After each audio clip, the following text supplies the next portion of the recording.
So I have a video for you. I put together a panel of YouTubers from around the world to discuss how they keep their ponds and aquariums crystal clean and clear through the use of plants. Stay tuned, you're really going to like it.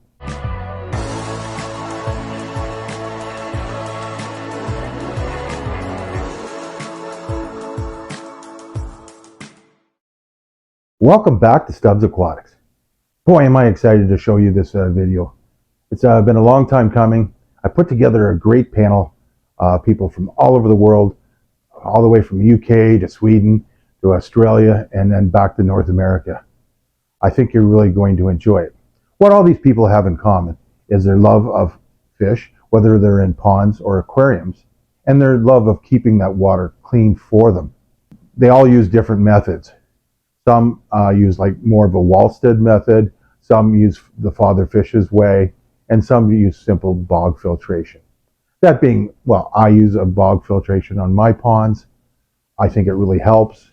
My water stays pretty crystal clear. And in fact, I use two separate bogs. I wish they were actually bigger. The bigger the bog, the better it is.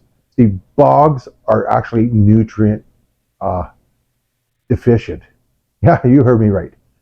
Bogs themselves need more nutrients than what's in there. So when you put nutrient-rich water in there, they thrive.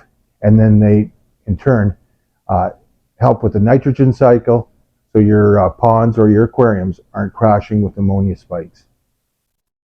Well, you don't have to listen to me. Let's hear from the people around the world. Well, first we're going to start out with a man down under, that being Gil from Gils Fish Room. Great guy, comical guy, and well, he's very knowledgeable.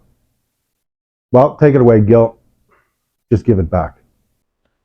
G'day viewers, my name's Gil from Gils Fish Room, and my good mate and Australia's favourite Canadian, Chris, has asked me to show you how I grow houseplants out the top of my aquariums and talk a little bit about why I do it and the benefits. So let's get into it. Righto viewers, I'll show you on this tank, which is in the middle of my lounge room. And the main reason I grow pot plants out of the top of the tank is just because it's nice to have house plants in the house. And if I try and grow them any other way, I forget to water them and they just end up dying. But this way, they're self-watering and self-fertilising, and all you need to do is provide the light. Now, some of the plants I like to grow are these parlour palms, which get very high and really dominate the room, and spathiphyllum or peace lily, which will flower inside and it looks really nice. That's syngonium. And that little one in the middle there, which is only very small, is the smaller monstera, or the Swiss cheese plant. And who can forget everyone's favourite, the good old pothos, or devil's ivy. So apart from making your living areas more pleasant to be in and cleaning the air and all those good things houseplants provide, they do help reduce nitrates and filter that water, because if you don't believe it, all of that growth has to come from somewhere, and it's all come from ammonia and nitrogen out of the tank. And another great benefit is when we have all of those roots coming from the plants up there, growing down into the tank. It gives lots of cover for small fish and small animals, and it's really good if you're breeding tetras and things like that. They've got somewhere to hide and somewhere to spawn in. I like to grow house plants and have lids on the aquarium.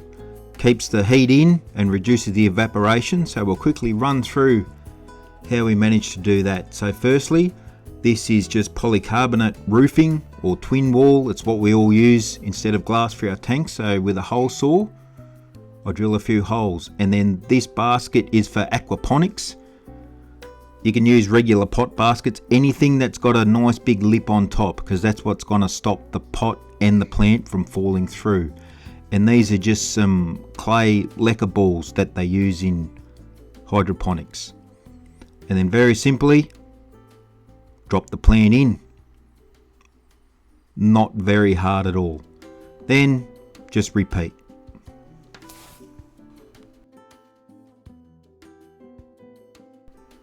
So there you have it, viewers. That's how and why I grow houseplants out of my aquariums. Now it's back to you, Chris, in the studio. Well, that was great, Gil. Great job. I'll leave Gil's link down below, so if you haven't subscribed to him already, make sure you do so. I really love how he's got the palms out of his tank.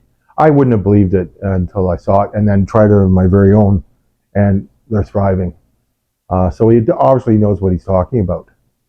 The next is like a legend when it comes to bog filtration. That being Magnus from Green Machine, Sweden. This guy, I swear, built his koi pond just so he could filter the water. His filtration is next level. It's all DIY. But his bog is, well, it's the perfect bog. So let's hear from Magnus himself, because, well, I can't explain it the way he can. So hello Chris, first of all I want to say thank you for your wonderful channel, and thanks a lot for bringing up this very important topic of bog filter. I'm gonna work you through how I have set up my bog filter, and I hope there's something for all of you to learn from it. Cheers!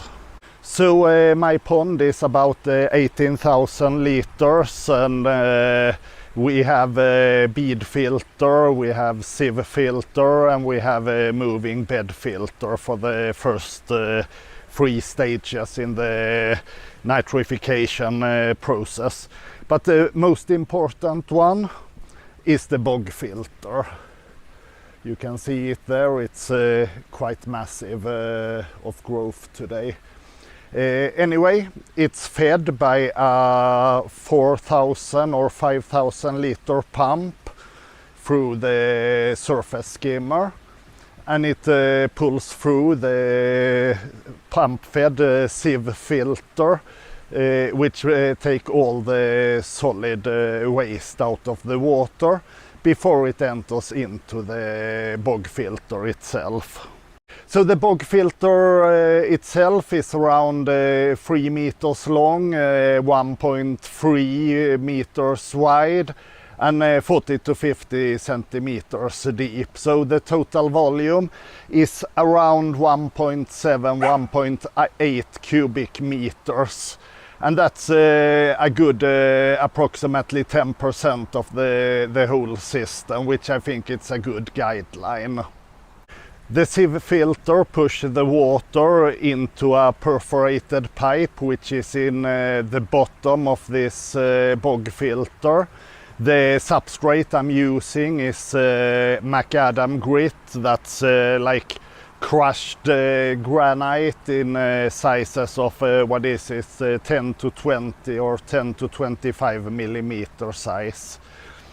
In the bog I grew a lot of fast growing plants to really rip out all this nitrate and phosphate from the pond. This system was started back in 2008, so we have had a lot of trial and error with it. And the issue right now is that the plant is so strong growing that they consume a lot more really than the fish can provide to them. So on a daily basis I add nitrate to the pond. I add approximately 100 ppm of nitrate every week, and it's all consumed. Since I have very low nutrition levels in the water, it's always crystal clear. There's almost no algae growth. I have never had any bad algae problems. And I don't really need to change any water. Actually, the only water I change is the water I really need to backflush my filter system. So it's about 2 to 3%, 1 to 2 times per week. And if I had a more efficient back flushing system, I would be happy with a lot less water changes. I run today on 9 koi between 50 and 70 centimeters. So that's basically it, a long-term efficient bog filter, looking good most of the year and keeping my fish happy and healthy. So now today is the last summer day of this year, and after I have finished this video I will get into the koi pond and document the fish and rinse out some of the plants. So if you want to see that, just jump over to Green Machine Sweden. See you there. Back to you, Chris. Thanks again, Magnus. That was great. We're now off to the States, where we're going to meet up with Patty's Aquatics. Very knowledgeable guy, great channel. He uses the fatherfish's method with his tanks. All his tanks are, well, they're filterless. They have no oxygen being pumped to them or air being pumped to them. It's strictly plants only. He's been able to set up a perfect ecosystem where the plants and the fish are symbiotic and just thriving and are just thriving. So take it away, buddy. Hello there, I'm Patty from Patty's Aquatics, and I want to show you guys how all my tanks in my fish room here filter themselves naturally. So if you're not familiar with my channel, I run an entire fish room of dirted, filterless aquariums, and I also run no air into them. So you might be asking yourself, how does one accomplish that and correctly filter an aquarium with none of that in there? Well, let me explain. What I do is actually quite easy, and basically is taking a step back into nature and letting nature take control. All I do is add a few components to an aquarium, and those components must work together in unison. It's almost a symbiotic relationship. Each one depends on each other in order for this environment to be able to work and thrive. Now, by doing this, all you need to do is start with is just add a little bit of food. Add a little bit of food to your aquarium and let those fish eat. Those fish will eat, and then they'll drop waste to the bottom of the aquariums. And from there, the next component takes over. And that is your inverts, your snails and your shrimp. I also add food webs to my aquariums. That's basically leaf litter and microorganisms that I collect at local lakes and rivers. Now they'll break that waste down. They'll break it down so fine, from the shrimp and the snails down to the microorganisms. Not just the food waste, the waste from the food from the fish, but also plant matter. Any dying leaves or anything that fall to the bottom, they break it down, and that becomes food for the soil. It'll work its way down through that sand layer down to the dirt, and the dirt will use that as fuel to feed those plants from the roots. But not only that, because I have a deep substrate, it becomes and makes an anaerobic environment. And from there, that creates a denitrifying bacteria. And what that does is that eats the ammonia process. I don't ever register over 5 parts per million nitrates in any of my aquariums. And it's all from that deep substrate. It's a huge factor when it comes to how I do this and how I work my tanks. And like I said, from there, that's feeding the root system, which is then in turn feeding the plants and helping them grow. And by that, they're also feeding out of the water column, but also releasing oxygen and helping those fish breathe and live and thrive. So like I said, it's a complete circle, one depending on each other. It's always a symbiotic relationship of one factor relying on the other, the same as it is in nature. Everything relies on each other in order to thrive. It's no different here than an aquarium than it is outside in a lake or river. Remember, I've left the links to everyone down below. If you're liking this video so far, please hit that like button, think about subscribing, and hit that notification bell so you don't miss any upcoming videos. Now we're off to the UK. The next one is Marcus and Cody's Koi. He has a very unique method of using a bog filtration where he's done it on a raised bed platform that flows into his pond. It's one of a kind. It's really creative. So I'll let you take it away, Marcus. Hi everybody, I'm Marcus. And I'm Cody. And we are Marcus and Cody's Koi, and this is our bog filter.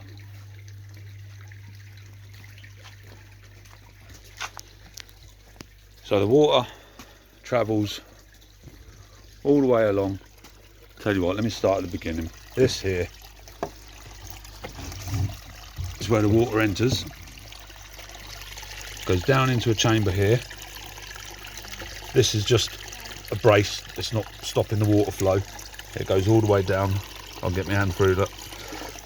So the water goes in there, and I've got a gap at the bottom to allow the water to go in, and then it perforates up through all my gravel, and it goes all the way down here, and obviously I've planted it, and all the way along here, and then falls into the pond above the cat hotel. Can't waste the space. And this is the clarity of the water. I haven't done a water change in about 3 weeks now. The water clarity is amazing from this. You have to excuse the plastic, got building going on. But this is how we built it. Basically, that's the bottom of the pond, of the filter. Then I've got this gravel guard on top of some wood. Then obviously it's lined, and then the gravel on top, different layers of gravel and coming up.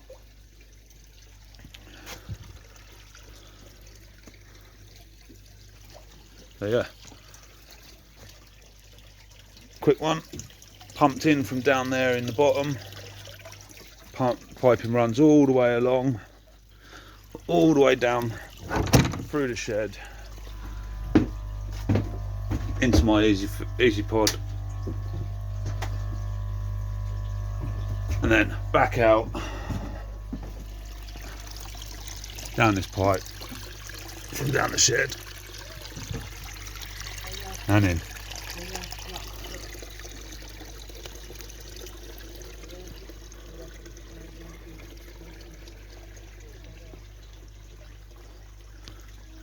Cheers then, guys.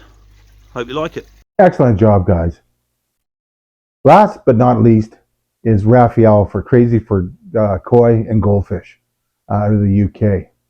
I love his raised pond, and I really love how he's incorporated plants into his filtration system. Make sure you take a really good watch on this one.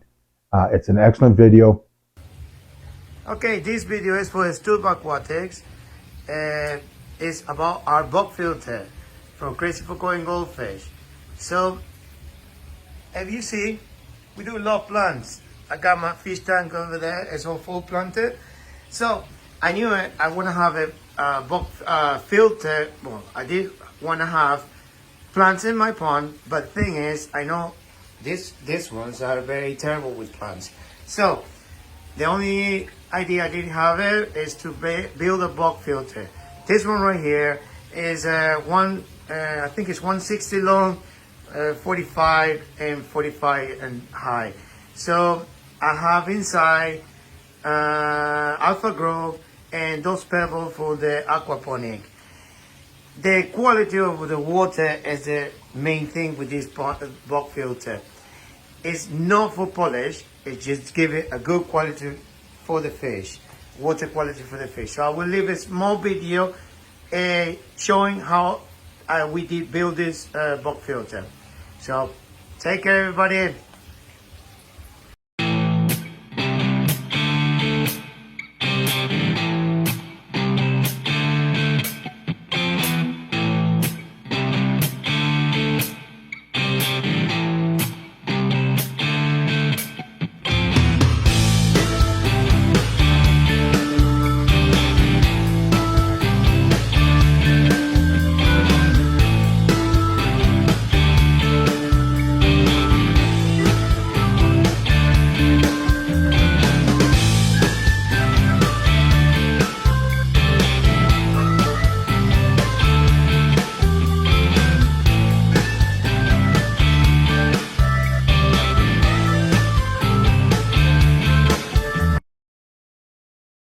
Great job, guys.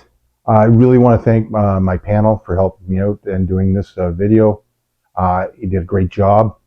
I hope this helped people to understand the benefits of using plants throughout their aquariums and in their ponds.